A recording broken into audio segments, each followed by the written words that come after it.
nice things out there. So it's great to meet you all. I'm Clara.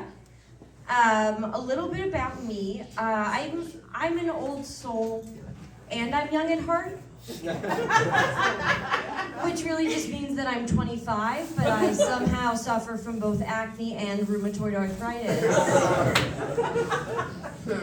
It'll test the human spirit when you have to go to the pharmacy to pick up the same acne medication you took when you were 16 and get your joint pain cream.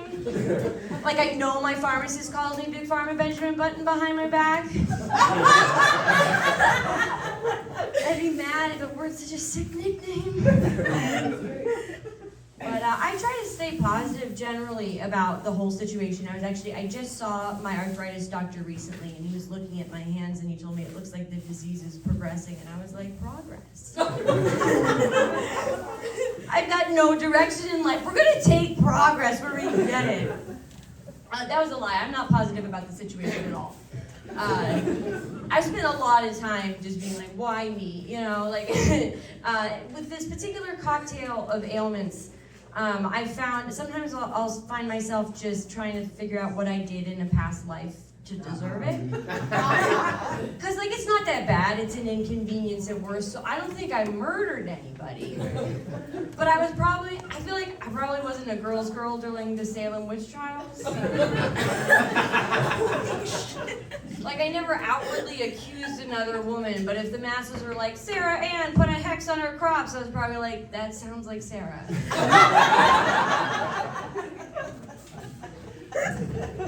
So the punishment fits the crime. It's cruel, it's unusual, but I'll allow it. With the arthritis, I've always been sort of confused about my age bodily, but mentally as well. I think I was probably one of few children who like to pretend to own their own insurance company. Which isn't even strictly true, because I wouldn't even make myself the owner. I know, in a world where I had complete creative control, where, like, in theory I could fly, I was still like, I'm just not sure that I'm upper middle management material.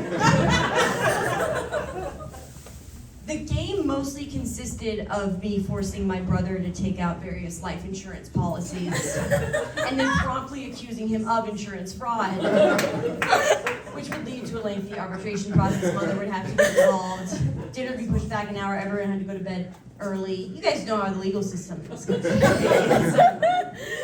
ridiculous. I'm passionate about a lot of issues. From the insurance business to today, as someone formerly in insurance, I've really stayed true to my roots. I was reading an article the other day, watching a TikTok, it doesn't matter, the truth is dead. And it was talking about referees. Do we have any refs in the audience? There never are. No, but actually that's not true. I got a guy who does kids games, like one of those things, but that's not a real, that's just getting yelled at for minimum wage. But anyway, the TikTok was talking about how as players and as fans, we've never been more outraged, more convinced that games are rigged and calls are unfair, but technically speaking, refs have never been more accurate, or at least more accountable, and the author of this piece makes the point, and I quote, referees represent the most scrutinized workforce in the United States. I know. Now, I'm not a political comedian, but I feel compelled to say what we're all thinking. What about Benihana chefs? Nothing but respect for my boys in black and red. I challenge you, name one other job, one other profession where you're expected to both put on a show, to entertain the masses, and ensure that all meat and fish are brought to the minimum internal temperatures required by the USDA. It can't be done! That's protecting and serving! I'm just so tired of the pressures we put on the modern Benihana chef. I stand before you right now, half the person any Benihana chef is. I'm doing the performing part, for give or take 500 people. Don't look behind you. And I think we can all agree I'm handling the pressure very well. But imagine if I was like suddenly like rolling the hibachi table, boys. Now we're cooking with gas. So if I was a hibachi chef, you know, I'd have to start taking orders. So you guys right here in the front, you're not trying to bust my balls, but like 2 orders of the hibachi shrimp. We're good here. Peanut allergy, I see you in the back. I'll take that. You don't normally eat meat for environmental reasons. I totally get it. But it's a Sunday and you deserve a treat and you just have to have the teriyaki steak medium rare. So now I gotta deal with that. I got the allergy and it's the hibachi shrimp. I gotta make all that and then I still have to make an onion volcano and mean it? It's insanity! God, I need a girls' night out. Who needs a girls' night out? I've never been on one. People are often suggesting it, which I don't think, you know, reflects well on me. No one's ever like, you need to seem like you need a girls' night out because you're doing so well personally and professionally.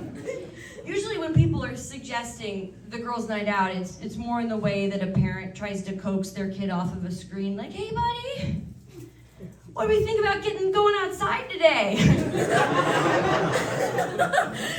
But I'd love to go on a girls' night out. Mostly, it seems pretty easy to put together. You know, like girls, it's just the plural. Uh-oh, it's okay. I project anyway. Is it good? You guys don't hear me. Fantastic. Now we can go back to planning my girls' night out. Sorry for the interruption. This won't happen on the girls' night out. So, like, girls' night out, that's just girls, which is plural of girl. So that just means there needs to be at least 2 of us. So, like, as like a crazy example, it could be like me and you. You know, but if like we're adhering to maybe some like stricter high occupancy vehicle carpooling rules, we're gonna need at least 3 people. So maybe you could bring a +1 because my friends are busy that night. I'm not a big drinker. I'm happy to be the designated driver. I do not have my license. We can iron out the details later. What's important is that you and I have made locked-in plans that we're both very excited about. And we've done it in front of many people, so I think we could all agree we kind of have a dick move to back out now. But it's gonna be fun. We're gonna have a really good girls' night out. We can call each other bitch and slut, but in the way where no one's feelings get hurt. I think that would be good. I already planned on spearheading a number of group trips to the women's restroom. It's very big in our culture. I myself have a debilitatingly shy bladder, so I won't be able to participate in the traditional sense. But I'm just in it for the love of the game, you know? We're gonna have a good time. Something that's been sort of bothering, people get very upset about children, like when you see pictures of children at rallies or protests and they're holding signs, people are upset because they think, oh, like this child is being indoctrinated, they don't have the chance to develop their own opinions. I don't give a fuck about that. Where I take issue is when we start dressing our kids in shirts that say, like, my mom gives the best hugs. Like, you just met. The child has not been given ample opportunity to review all of the qualified candidates, to explore their policies. I think it's ridiculous. I mean, right now, after 25 years of, like, really learning about myself and reflecting a lot, only now do I feel comfortable wearing my daddy's little Hellraiser shirt. Because that's who I am and that's how I identify. Anyway, I do have depression. Thank you so much for asking. I struggle with a number of mental illnesses, mental illni, if you will. And the depression in particular is considered treatment resistant, which means that it doesn't respond to most therapies or medications. So I've gotten to try some more, what seems, I'm gonna call it improvisational therapies. You know, ones where I'm like, the doctor's just sort of testing the like degrees, of his PhDs. Like, is she gonna believe this one? One of those therapies being ketamine infusion therapy. Has anyone heard of ketamine infusion? It's growing somewhat in popularity. Hopefully because it's working, more likely because it's ketamine. But some of you may be familiar with ketamine by its recreational name, Special K. Those of you in the equestrian community, you may be familiar with ketamine's humble origins as a fucking horse tranquilizer. So like twice a week for 8 weeks, I'd go to this doctor's office and trip balls for an hour and then like go home and do my homework. It was a crazy senior year. But I remember there was this one ketamine appointment in particular. The doctor, the nurse, he was setting up my IV and he stops and he looks at me kind of suspiciously and he says, have you had any substances this morning? And I'm like, no, not other than my medication. He's still looking at me. Clearly, he doesn't believe me. He goes, are you sure? Because your pupils are extremely dilated. Now, at this point, I'm hurt. First of all, it's 9 a.m. Good morning to you, too. Second of all, I'm about to mainline a drug that could literally take down Seabiscuit. You really think I'm trying to pregame the ketamine sesh, my guy? It's insane. I think I've got more time. We can talk about this. So my parents and I, we share a music streaming account. And it does that thing where it shows you who like the top artists listen to is. And my family and I, we're white. We don't talk about things. But you think for the last 4 months, our top listened to artist collectively was Olivia Rodrigo. I think that warrants a wellness check. You know, because like my parents, hopefully, they just celebrated their 27th year anniversary. I don't think it's my dad who's been bumping driver's license. If I'm being perfectly honest. No, your daughter, some boy has broken your daughter's heart. What are you doing? That's a new one, it's okay. All right, I feel you guys have been like really nice and safe, and so I want to share something with you. I just need this, it'll become clear in a moment. I wear gloves to bed. Yeah, I'm sure half of you are like, that checks out.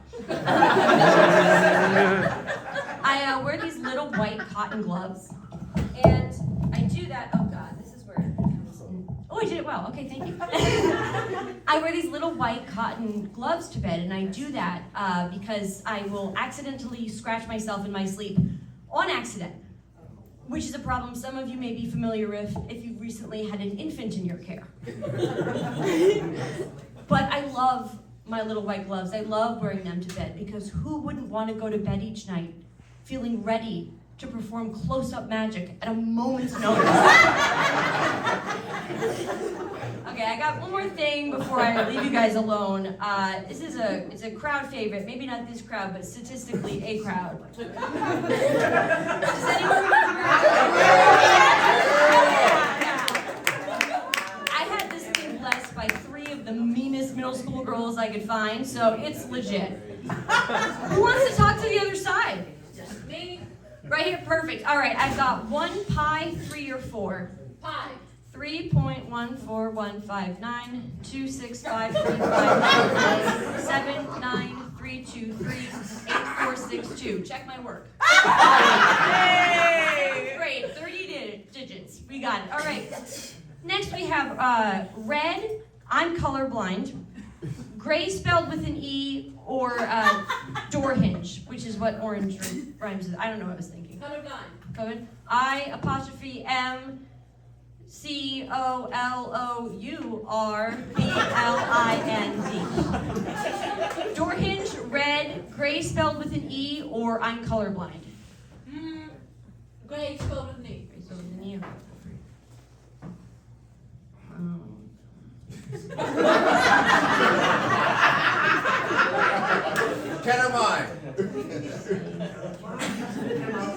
Someone, whether you believe in a higher power or not, has been keeping track of every time you've used the ADA automatic door button and not really needed it. And the numbers are not reflecting well on your character. I'm so sorry. They come like this. It's crazy. Anyone else interested? No? There we go. Thank you. All right, we've got 1 pi, 3 or 4, and again, you know what you're getting into if you say pi. 3. 3. 1, 2, 3. I'm colorblind. Red, door hinge, or gray spelled with an E. Red. R-E-D. Nice, we got the new one. Okay, green, beige, mauve, or Charlemagne. I did not know how to spell Charlemagne. C-H-A-R-L-A-M-A-G-N-E. Gray spelled with an E. I'm colorblind. Red, door hinge. Door hinge. This is so embarrassing. This must be an old one. It just says, "Do not board the Ocean Gate submersible." This is. These are the lives that could have been saved. 25, 7, 12. These are the lotto numbers from that month. I'm so sorry. Oh, God. Egg on my face, am I right? All right, I've got time for one more before we head out. Who wants to take a peek into the future or the past, or honestly, all of these are kind of wild cards. Oh, one person, thank you. You've been such a wonderful crowd. 1 pie, 3 or 4? 1. I'm colorblind, red, door hinge, gray spelled with an E. Door hinge. D-O-O-R-I. Nope. H-I-N-G-E. Now it's not going to come true.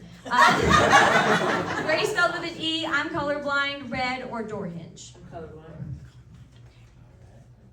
No, I did that one. So. When push comes to shove, you will very likely fall over.